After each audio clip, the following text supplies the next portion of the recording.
The Sowams Heritage Area consists of 8 communities from Bristol to Providence, Rhode Island, that were historically the home of the Pokanoket tribe. Led by the Massasoit Usamiquan, or Yellow Feather, this is the tribe who first met the Pilgrims 40 miles away in what is today Plymouth, Massachusetts.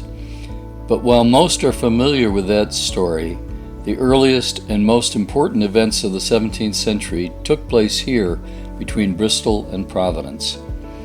Starting on Water Street in Warren, Rhode Island, you'll discover a place that few knew about until recently.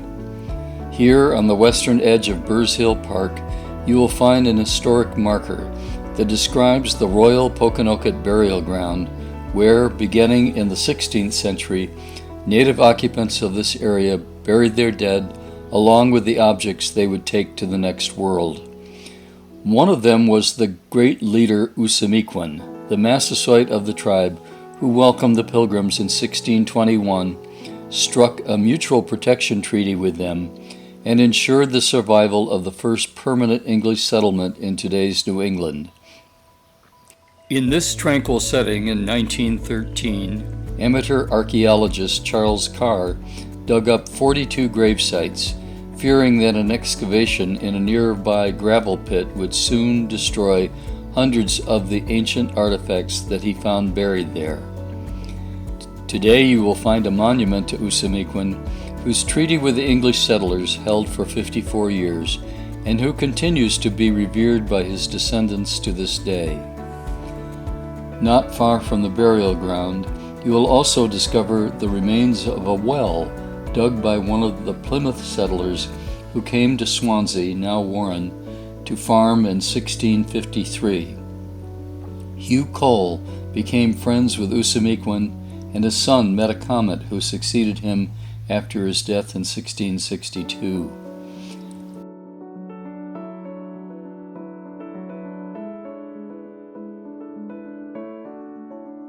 Angered by the continual loss of land, liberty, and lives at the hands of the English, Metacomet led his and other tribes in a 14-month rebellion to drive the Europeans off their ancestral land.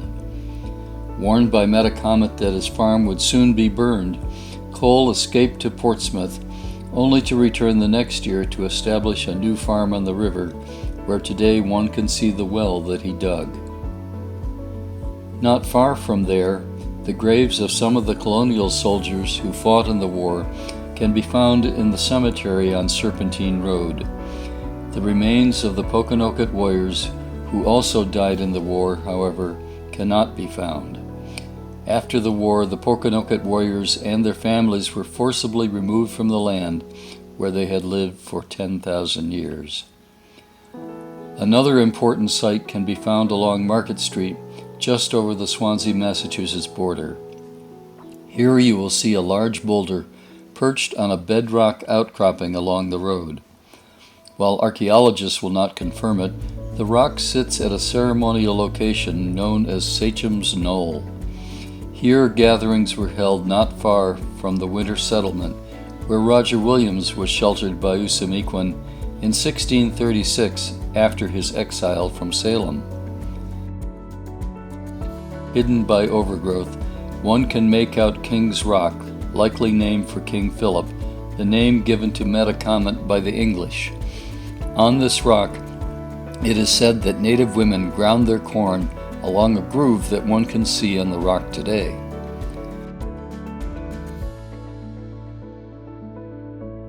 Two miles from here, you can find a marker for the Miles Garrison House, where the English militia gathered at the outbreak of the war. While the house is now gone, you could almost hear the soldiers assembling and striking out on the road past Sowams Knoll, searching for Metacomet and his warriors to the south. It was at this location, following the war, that dozens of ships were built in the Barneyville shipyard that, once outfitted in Warren, served to bring enslaved people from Africa to the Caribbean. Nearby you will find a stone marker indicating the location of Reverend John Miles Church, the first Baptist church ever built in Massachusetts and only the third in America. While the church and surrounding houses were all burned to the ground in the King Philip War, the cemetery still sits close by, and efforts are underway to identify foundation stones that may remain in the nearby field. Continuing into East Providence, you'll come across the site of the spring where Roger Williams and his family first settled in 1636, close to Omega Pond on the Seekonk River.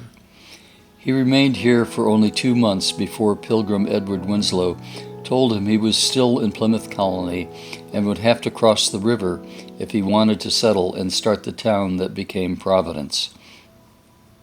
Only 6 years later, a group from Weymouth, Massachusetts also traveled to this area and purchased 8 square miles of land on the 10-mile river from Usamequin. Here, Reverend Samuel Newman and 58 of his followers established a church and the town that they called Rehoboth, with its circle of houses around the church, then called the Ring of the Green. Only a mile from the church, the 10-mile river provided water power for a series of grist and sawmills built by Stephen Payne and Israel Sabin along its banks starting in 1643. The granite outcroppings provided a strong foundation to construct a dam that allowed water to fall from the high side of the dam to a water wheel that powered the mills. That the Pokanoket people came to fish for blueback herring that migrated up from Narragansett Bay each spring, providing abundant food for the tribe for thousands of years. Over in Rehoboth, you'll find Anawan Rock rising through the trees along Route 44. Here in 1676, the King Philip War that ravaged throughout New England came to an end when Captain Benjamin Church and his men surprised Anawan, one of Metacomet's remaining chieftains, and forced him to surrender. The end of the war also signaled the end of the indigenous culture that had dominated all of the Northeast, as nearly all of the remaining native people were either captured or killed or sold into slavery. Your last stop on our flyover tour of Sowams takes you above the treetops of Pokanoket Hill on the western edge of Providence. From atop this 300-foot hill, we can see downtown Providence and the surrounding neighborhoods. The Roger Williams National Memorial Park lies along the Mushasuk River in the center of the city where Williams settled after leaving Omega Pond.